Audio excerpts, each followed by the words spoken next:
Hey everybody, Hazel here. Thank you for finding my beginner's guide to public speaking. So this guide is intended for people who may have given public speeches in the past, like in school, but haven't done it in years or decades, but find themselves in front of a public speaking opportunity or requirement. The guide is broken up into 4 pieces I've designed to make it super impactful for beginners to make improvements on their public speaking. It's designed to either come back to the different pieces or take from a beginning to end and make the most out of a short amount of time. This guide came about from a conversation I was having with a friend of mine when I was ahead of 3 public speaking opportunities in like a week and a half, and she was talking about how she hates public speaking and she's bad at it. I started to offer suggestions when it occurred to me I can make this guide and offer coaching. This guide will help you get through one, but if you find yourself in the need of a big public speech or many of them, I do offer coaching, and that's whether it's one-on-one in a small confined setting, or if you need to do something over the course of weeks or months, happy to do that as well. Please reach out for information or just reach out and let me know what you think. I love to hear from people and I would love to hear from you. Thank you so much. Have a wonderful week, everybody. Hey everybody, Hazel here. If you've reached this point, that means you have a public speech to give at some point in the near future and you're looking for help, and I'm so glad you're here. First things first, before you think about anything else, before you put any notes down, think about your objective. Don't just think about the high-level objective of persuade, inform, demonstrate, those words that we know back in high school public speaking courses. Think about the deeper objective you have for this speech in particular. Think about what you want the audience to leave with, and it's not just information, but it's inspiration to do something. If you're giving a speech to inform, there's a reason you're giving this speech at this point in time, and what is that reason?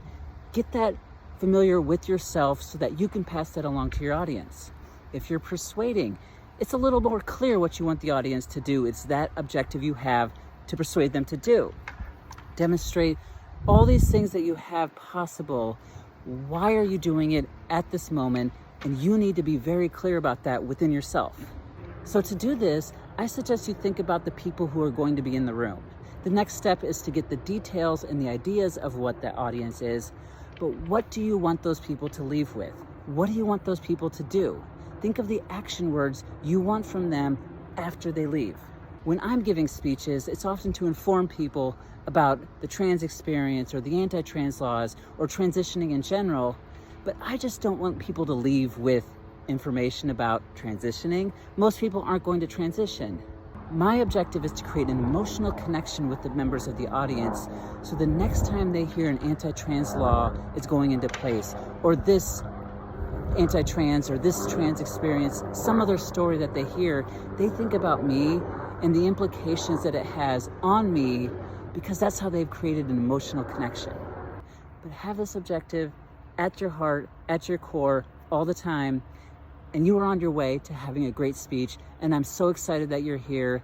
I do offer coaching. If you're interested in some advanced lessons, please let me know.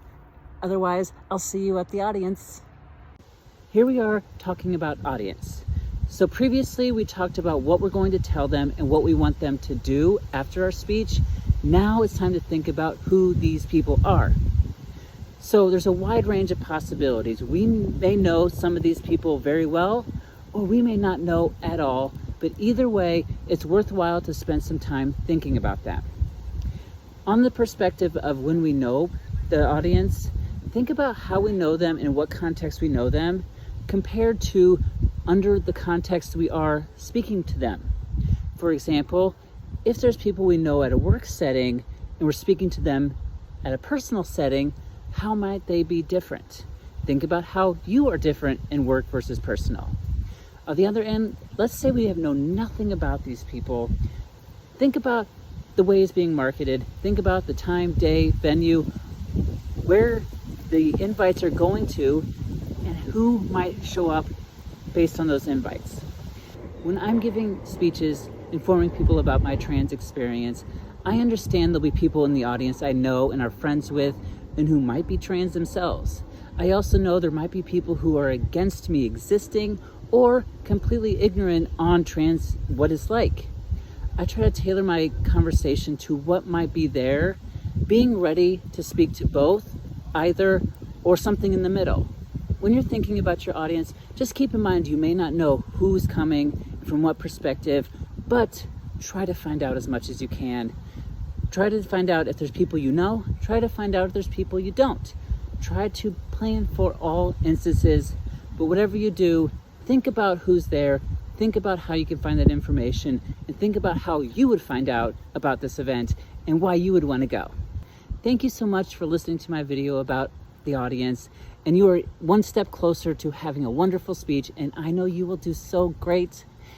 Next is content. Thank you so much. Have a wonderful week. And we are talking about content. It is very important that the content step and thinking about the content comes after your evaluation of the audience, because your content must be relevant to your audience. Develop your content the best you can. I like to think of one person I'm talking to. So is there a person in the audience and be like, how would I inform this person? Then I generalize that person to more and more people, and that's how I develop my content. It works for me, and I have my own style, and I really work well with my style, and you'll develop your style over time. So if it seems frustrating to develop the content and narrow down, that's okay. It's totally okay. Give yourself some extra time and also some grace, because you're doing a great job. One thing you must talk about, as mundane as it seems, is definitions. And what it does is it establishes a baseline for your audience. And also you can use feedback as far as like, is this an audience that understands a very basic knowledge, advanced knowledge, or super advanced knowledge? And from there, you can tailor the rest of your content to your audience. And a very important piece is also to know how long you have, and do not go over time. You can say amazing things, but if you go over time, a lot of people are gonna leave that room a little disheartened and a little frustrated. Do not let that happen. Along those lines, Q&A. Think about when and where and how that's going to happen, and think about that ahead of time, because that's not something you want to worry about. In summary, think about your definitions. Make sure your definitions are relevant to the audience, or use the definitions to evaluate what skill level your audience is. Think about time. Make sure you stay in your relevant time. Utmost important to not go over. And think about Q&A and how you're going to use that, whether during, after, or not at all. That's also an option too. Thank you so much for listening to my video on content. Thank you so much for following along on these basics of public speaking. Let me know if there's anything you need, including coaching or any questions you may have. Thank you so much. Have a wonderful week, everybody. It's the day of the speech. You're ready.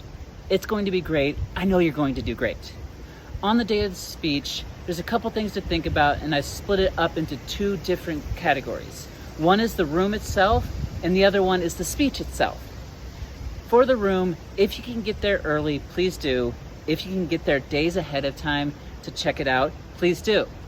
When you get there, see where the audience is, walk around from the different perspectives and how they will be seeing you.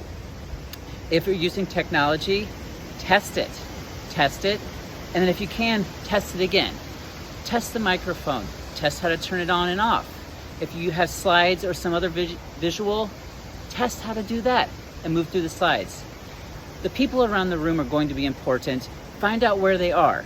The technology person, usually in the back. The other speakers that may be speaking, are they going to be next to you? Are you going to be sitting down there or up here when you're not speaking? Find out all these things ahead of time so you're not worrying about them while you're speaking. Speaking of that, here's a few suggestions that I encourage everyone to do from the beginning. First of all, make sure you're speaking loud enough. This is part of the testing we talked about earlier, but make sure the voice that you're using, everyone can hear, whether that's without amplification or with amplification.